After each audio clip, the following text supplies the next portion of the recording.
Hey, yeah, so anyways, Neil, if you happen to tune into my stories, just wanted to know, I feel like I should kind of treat you like them Italian ladies do in Italy with the pickpockets. Like, pickpockets up!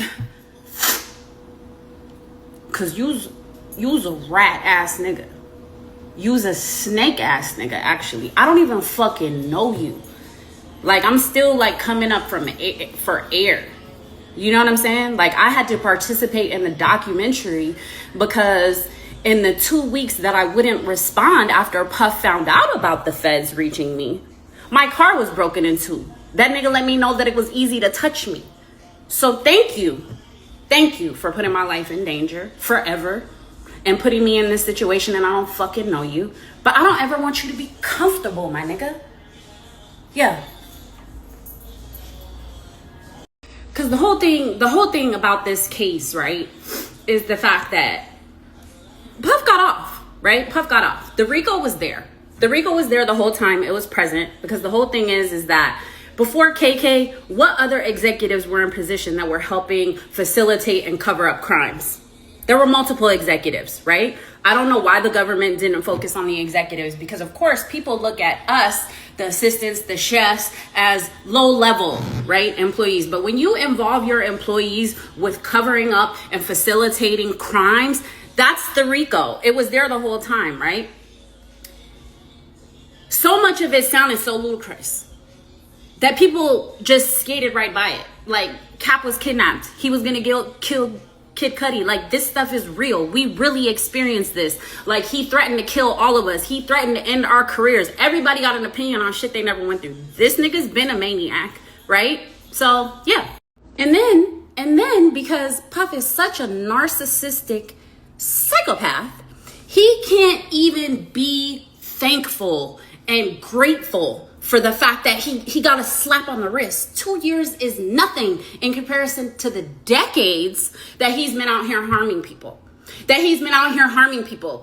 Having people killed, ending people's careers, abusing his power, fucking his artists, putting them on drugs. Like, cause if we keep digging, right, it's gonna show the pattern, okay, of him abusing his position on multiple artists. Sick, deviant, demonic. And there's just deep-seated issues within our community. And it started in childhood. It's very clear. So yeah, I've been really quiet. I'm gonna go back to being quiet, but I just, before 2025 closes out, you know what I'm saying? I just thought, like, I'm gonna just address some things, you know what I'm saying? And, I got a lot to say. Still debating on how I want to say it. Still have a lot to say about the government and why I was pulled the night before testifying, flown to New York and everything. And also seeing the actual falsified police report from David James, Puff's assistant, about me being assaulted, because people were thinking that, like, that shit was made up. No, the shit was real. The nigga assaulted me. You know what I'm saying? All that, protect the black man, don't bring a black man down. Collective silence, all of us being quiet all these years, is how he was able to get away all these fucking years. Yeah. And also, I just want to say that so many of you are brainwashed. And it's clear that the predators have won over all these years to make so many of us believe in no snitching. So we just let people harm us, do bad things to us, and we don't tell because what now? We protect the predator and let the predator do what? Become a big predator? Because that's what makes sense? Brainwashed. Secondly, when the feds come to you and you decline to talk to them or participate in their case, and they serve you with that grand jury subpoena, this now means you don't have a choice. Because a lot of you are fucking dumb and don't understand how the judicial system works. protect the black man, don't bring the black man down, protect the black. Why don't the black man protect himself? Why don't the black man protect the community? Like, I've always said, like, imagine if Puff was actually a good man. Imagine where all of us would be. Y'all don't really fucking understand that we lived through this the first fucking time it happened, and it fucked a lot of us up. A lot of us had residual damage that we've dealt with over the fucking years by remaining silent and keeping the fucking secret. So when this shit got kicked back up and we didn't have a fucking choice, we had to relive it again. And now we're all that had to be involved with the case putting our lives back together. And now it's like post-Puff life. But then it's like, this shit is really just beginning. Open more cases. Ha! But anyways, Neil. Hey, my name is Jourdan Chataun. You don't fucking know me, but you provided my name to Puff and told him that the feds contacted me. Even before I even talked to my own family about it. You put my life in danger. You provided addresses to him for a few people. You were actually meddling with a few other victims in the case, acting like you were their friend. So, anyways, I just wanted to make sure, because it was clear you accepted the check. How much was it? Can you tell us? Can you tell us how much it was? Anyways, you got the check, and you clearly been over there comfortable.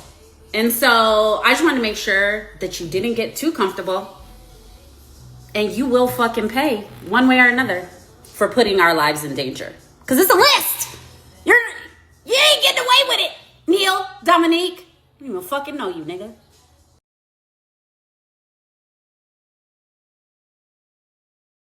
Other day I spoke to Neil. I don't remember what day that was. Was it Wednesday that I called you? Whatever day that I called you, that same day I had just gotten off the phone with Neil.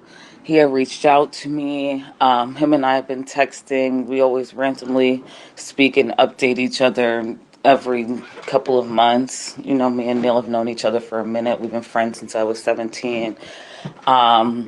He called me to check in. He had told me how, you know, he had been keeping low. He had been going things with Bryson, and he had been getting different calls about Puff. And he was surprised because, you know, he hasn't worked with Puff since 2015. I didn't even realize that he stepped away since then. And he was sounding troubled. Like, not like, that he was in fear, but more so like, why am I going through all this right now? And yes, I apologize. Tell him anything was discussed. He didn't ask, and I wasn't going to share. After that, he was like, yeah, after all this came out, you know, since months ago when Cassie first came out, I called her and I was like, yo, sis, why didn't you tell me these things? He was like, I admit when I was with Puff, I never saw some of these things that are coming out. I was never there for, and I really realized how mischievous of a man Puff was. And he started telling me how different people were coming to him with different things. Or as certain stories came out, he reached out to certain people like, yo, why didn't you tell me?